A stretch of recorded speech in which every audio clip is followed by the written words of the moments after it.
Baik, assalamualaikum warahmatullahi wabarakatuh. Alhamdulillah rabbil alamin, wassalatu wassalamu ala asrofil anbiya'i wal mursalin wa ala alihi wa sahbihi ajma'in. Asyhadu an la ilaha illallah wahdahu la syarikalah wa asyhadu anna muhammadan abduhu wa rasuluh. Rabbi shrah li sadri wa yassir li amri wahlul 'uqdatam min lisani yafqahul qawli. Sahabat, saya pagi ini akan mengajak Anda kita bercengkrama. Ini lokasi saya, konon katanya di luar negeri sih, ini di hutan ada kemudian kafe, entah rumah atau apa ya. Inilah villa saya. Itu bohong semua. Tapi baiklah, kita akan berbicara tentang satu hal, yaitu husnuzon. Bahasa Indonesianya adalah berbaik sangka. Nah, bagaimana ceritanya? Inilah dia. Jadi judulnya mulailah berprasangka baik ya. Ini merupakan kerjasama antara komunitas KPM dengan Muhammadiyah. Mari saya coba mengajak Anda untuk menjelaskan tentang ini berbaik sangka ini. Dasar pembicaraan kita adalah surat Al-Hujurat ayat 12. A'udzubillahi minasyaitonirrajim. Ya ayyuhalladzina amanu jtanibu katsiran minadh-dhann. Hai orang-orang yang beriman, jauhilah banyak prasangka. Sesungguhnya sebagian prasangka itu dosa. Tentu prasangka buruk ya. Inna ba'dadh-dhanni itsmun. Sungguhnya prasangka itu dosa. Wala tajassasu wala yaktab ba'dukum ba'da. Janganlah mencari-cari kesalahan orang lain, dan janganlah ada di antara kamu yang menggunjing sebagian yang lain. Itu perintah Allah atau larangan Allah di dalam surat Al-Hujurat ayat 12. Nah, mari kita lihat ini ekspresi dua orang ini. Kalau ini kayaknya panik, orangnya panikan ini. Teriak sana teriak sini ya, meremas kepalanya. Dia ngomel, kok semuanya jadi kacau begini sih ya. Dia melihat bahwa semuanya serba tidak mendukung dia, semuanya serba berantakan. Panik, inilah panik. Tapi ini yang satu ini dia malah sebaliknya. Dia tidak panik, tapi dia sudah kuduga aku pasti gagal lagi deh. Nah, ini kedua-duanya adalah bentuk ekspresi cerminan orang yang tidak berprasangka baik ya. Atau ini prasangka buruk ini ya. Yang satu berprasangka buruk terhadap dunia luar, yang satu berprasangka buruk terhadap dirinya. Nah, mari kita lihat, kita kupas satu persatu. Jadi apa yang mungkin terjadi jika kita selalu membandingkan hidup kita dengan orang lain? Mungkin orang itu lebih sukses, lebih hebat dari kita, lebih berhasil. Mungkin hidup kita senantiasa akan terasa tidak adil deh. Hidup ini nggak adil. Itu yang kita rasakan terus. Apa yang mungkin terjadi jika kita selalu melihat pencapaian orang lain itu lebih dari kita? Maka ada suatu perasaan rasa minder atau iri bahkan. Nah, ini timbul rasa jengkel pada diri dan pada kondisi yang ada. Nah, ini jengkel kita. Kadang jengkel itu pada diri sendiri loh, bisa ya. Oh, gini aja kok aku nggak bisa sih. Kesel deh, sebel deh itu. Nah, tapi coba bayangkan apa yang mungkin terjadi jika kita bisa bersikap ikhlas, husnuzon terhadap apa yang Allah berikan kepada kita setiap harinya. Ikhlas kita terima aja, berbaik sangka aja kita. Ini yang pasti yang terbaik ini hari ini. Apa yang mungkin terjadi jika kita bisa menjalani hidup tanpa kekhawatiran dan kecemasan sama sekali akan masa depan kita. Dan apa yang mungkin terjadi jika kita bisa mengawali dan mengakhiri setiap hari itu dengan tenang, damai, optimis, dan bersemangat selalu, maka pastilah hasilnya adalah ketentraman hati, ketentraman jiwa ya, ketentraman jiwa dan kebahagiaan ya. Kebahagiaan ini yang kita cari, orang cari kan ini kebahagiaan itu. Ini bisa diperoleh ketika kita mengawali hari kita dengan berbaik sangka. Rasulullah mengatakan di dalam hadis ya, qala Allah Ta'ala, ana inda zanni abdi bi, in zanna bi khaira falahu, wa in zanna syarra falahu. Aku itu sesuai dengan persangkaan hambaku kepadaku. Jika ia bersangka baik kepadaku, maka kebaikan pula lah untuknya yang akan dia peroleh. Dan jika ia berprasangka buruk kepadaku, maka yang buruk itu juga lah yang akan dia peroleh. Jelaskan Allah katakan demikian, maka mari kita berbaik sangka kepada Allah. Kita biasa menafsirkan baik sangka itu pada orang lain ya kita pokoknya nggak iri, nggak dengki, nggak hasad, nggak memfitnah, nggak ghibah, itu kan kepada orang lain. Tapi sesungguhnya ada berbaik sangka itu pada Allah dan pada diri kita sendiri juga. Jadi ada 3 ini bagiannya. Apa itu pada Allah? Pada Allah itu adalah kalau setiap ketaatan yang kita lakukan dalam ibadah, berat pun ibadah itu, tapi kita berprasangka inilah yang sebenarnya terbaik buatku. Aku bersyukur masih diberi kesempatan untuk beribadah kepadanya. Bukan dia malah kesal, sholat ke sholat aja, baru kemarin puasa ini udah puasa lagi dan sebagainya. Kemudian kita berbaik sangka terhadap nikmat yang Allah berikan pada kita. Kalau kita kaya, lihat kekayaan itu sebagai nikmat Allah, dan itu tanda Allah memberi jalan kepada kita untuk kita lebih dekat kepadanya. Nah, itu baik sangka.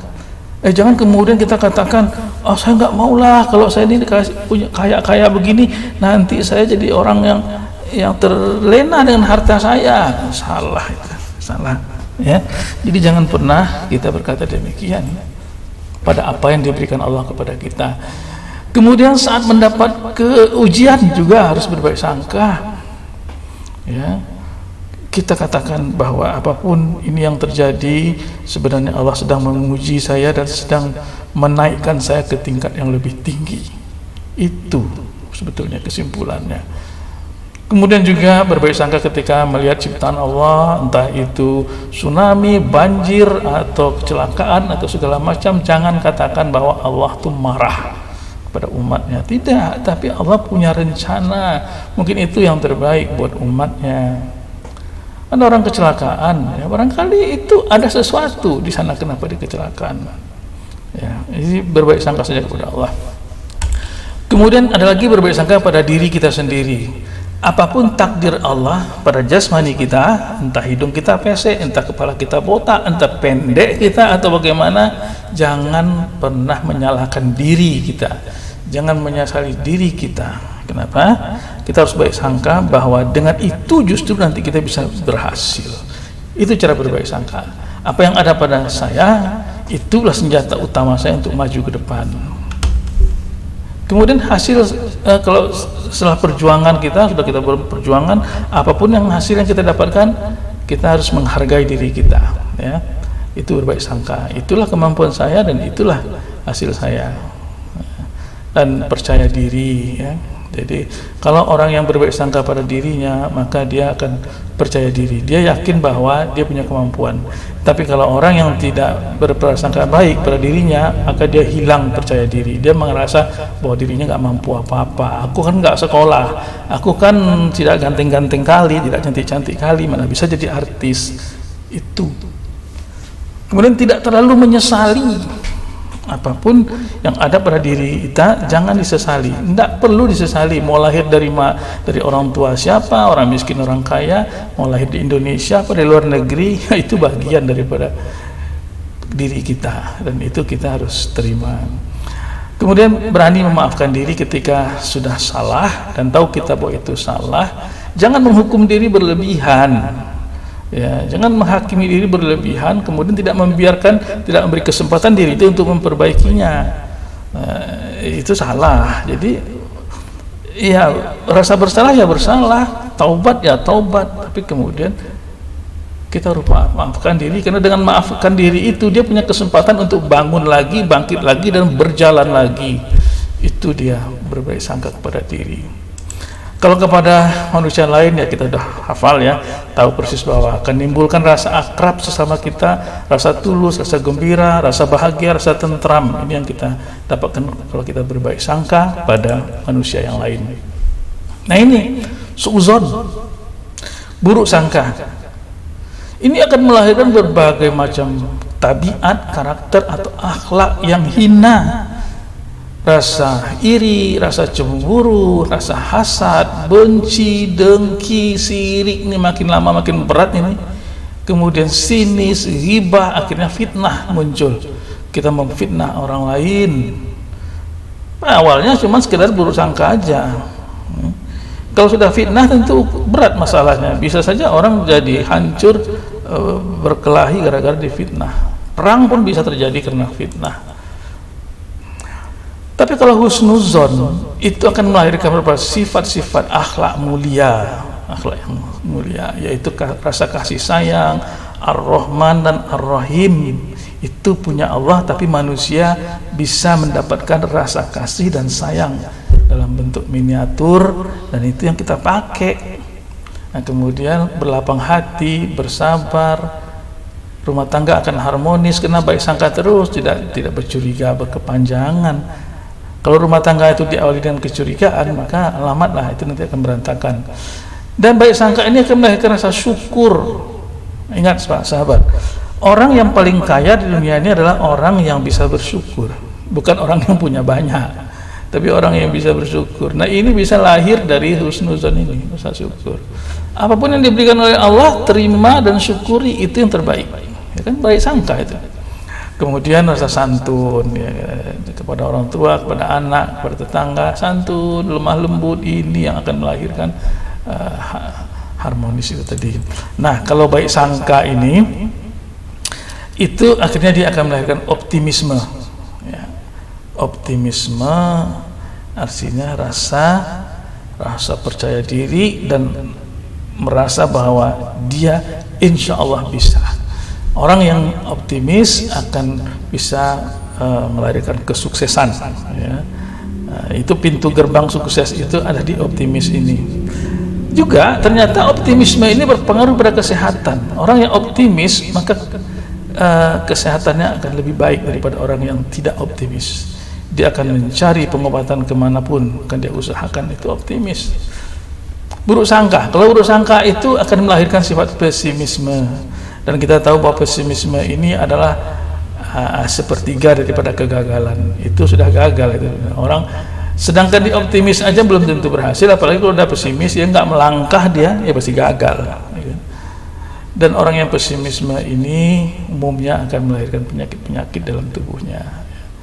Ada sakit sedikit, ya biarin aja, nggak ada upaya untuk memperbaiki, pasrah aja lah, biarin aja lah, emang tubuh saya begitu kok, udah kena dia penyakit, makin lama makin berat. Rasulullah SAW itu di dalam salah satu hadis mengingatkan kita ketika beliau kira-kira 3 hari menjelang meninggal, beliau berpesan, la yamutanna ahadukum illa wa huwa yuhsinu billahi zon. Artinya janganlah salah seorang di antara kalian itu mati melainkan ia harus berhusnuzon pada Allah. Kenapa? Dia ini sebentar lagi dia mau kembali ke akhirat, kembali kepada Allah. Nah, kalau berburuk sangka dia ketika akan kembali itu jatuhnya dia adalah pada mati dalam keadaan buruk sangka. Ya. Mati dalam keadaan buruk sangka. Bukan husnul khotimah tapi su'ul khotimah. Kenapa? Di saat terakhir itu aja dia masih menyalahkan Allah, masih tidak puas dengan Allah. Itu jelas. Maka di surat Hud 115 Allah mengatakan wasbir fa innallaha la yudhi'u ajral musinin. Bersabarlah engkau di dunia ini, ya. Karena apa? Sesungguhnya Allah tiada menyia-nyiakan pahala orang-orang yang berbuat kebajikan. Asal kita berbuat kebaikan pasti ada imbalannya, pasti ada manfaatnya, pasti ada hasilnya. Walau mungkin tidak kita peroleh pada saat kita melakukan kebaikan itu, mungkin kita peroleh sekian tahun lagi, mungkin kita peroleh pada anak dan keturunan kita, bahkan mungkin setelah kita mati kita nggak dapatkan itu, tapi Allah berikan dia di akhirat buah yang akan kita petik. Itulah manfaat daripada akhlak mulia yang melahirkan amal soleh. Maka sahabat, mari kita berubah. Tiada waktu untuk bersikap buruk sangka, ya. Ini kan wajah orang buruk sangka nih. Kita harus berubah menjadi baik sangka, penuh dengan keceriaan, positive thinking. Dengan cara bagaimana? Dengan cara kita berkaca diri. Ya, jadi kita identifikasi dulu apa-apa saja saya ini buruk sangka, saya ini banyak kali nggak nih. Kalau kita temukan, oh ya saya kayaknya suka buruk sangka, maka kita berkaca diri itu, maka kita rubah, hijrah dari akhlak hina kepada akhlak yang mulia. Semoga kita berhasil. Demikian ya obrolan dari saya. Ini kebetulan saya lagi ada di Bukit Tinggi. Ini tempat view-nya bagus sekali. Ini panorama 2 Bukit Tinggi. Tempat yang cukup enak untuk menyerap inspirasi. Oke, baik sahabat, terima kasih atas perhatiannya. Assalamualaikum warahmatullahi wabarakatuh. Ikuti terus sajian-sajian saya berikutnya. Lain waktu kita bicara hal-hal yang lain lagi. Kalau ada teman-teman request tentang topik yang perlu kita bahas, silakan kontak ke nomor saya yang tadi. Assalamualaikum warahmatullahi wabarakatuh.